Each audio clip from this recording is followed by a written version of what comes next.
养猫8大忠告要记牢，否则能把猫命要。你以为是对毛孩子好的行为，实际上都是在害它。以下8个养猫忠告呢，没有哪个宠物院会免费的告诉你。建议养猫的家长一定要收藏起来备用，以免用的时候找不到了。第一个，当咱家猫咪出现流鼻涕、打喷嚏、惊声萎靡、发热这种常见的感冒症状，不要着急去宠物院乱花钱，我们就用阿莫西林加上双黄连，1天2次，一般3天左右就会有所好转。第二个，猫咪突然变得咔咔咳，嗓子像卡了什么东西一样，想吐吐不出来，有点像感冒，反反复复的很难好。其实这个就是猫窝咳了，咱们就用阿奇霉素配合双黄连，吃上2-3天就会有所好转。第三个，猫咪突然出现不能走路，瘫坐在地上或者趴在地上，不吃东西不喝水，你去触碰它还会发出痛苦的惨叫，这就是猫咪神经炎的表现。咱们就去药店买上甲钴胺片，加上维生素 B2，按照体重1天2次，连用3天，情况就会有所好转。第四个，猫咪掉毛严重，尤其是换毛的季节，满屋子都是猫毛，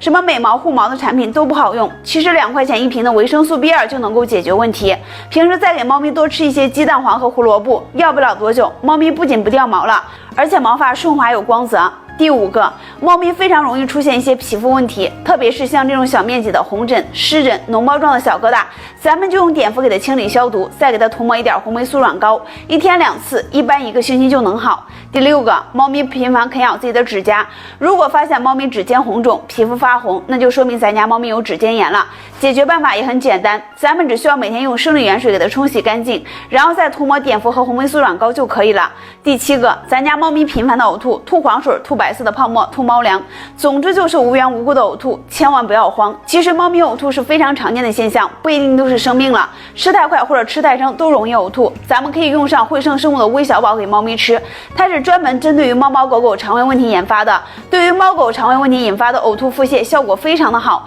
而且里边还有益生菌的成分，同时也可以调理猫咪的肠胃。第八个，如果说你发现咱家毛孩子出现频繁的抓耳挠腮，拿头去蹭墙蹭沙发，或者说在地上滚来滚去的，有的还会出现频繁的呕吐，干吃不长肉，日渐消瘦，这些情况都说明咱家猫咪身上出现了寄生虫，它在向咱们发出求救的信号，需要及时的去给它做驱虫了。这个时候呢，我们也不要着急忙慌的带着它去宠物店，我们就去买上一瓶宠物店都在悄悄使用的汇胜万益净就可以了，自己在家呢就可以轻松搞定，1个月也就1块多钱，但是猫狗通用，内外双驱，每10斤体重叠加给它吃1片，每个月连吃5天，就可以把猫咪体内外20多种寄生虫一次性的给它去除掉。重点它还是纯植物提取的，非常的安全。那么这个汇胜万益净呢，如果说你身边没有卖的，或者担心买到假冒的，我把正品链接放在我的主页橱窗了，点开我的头像就可以看到，抓紧时间带回去给毛孩子用上吧。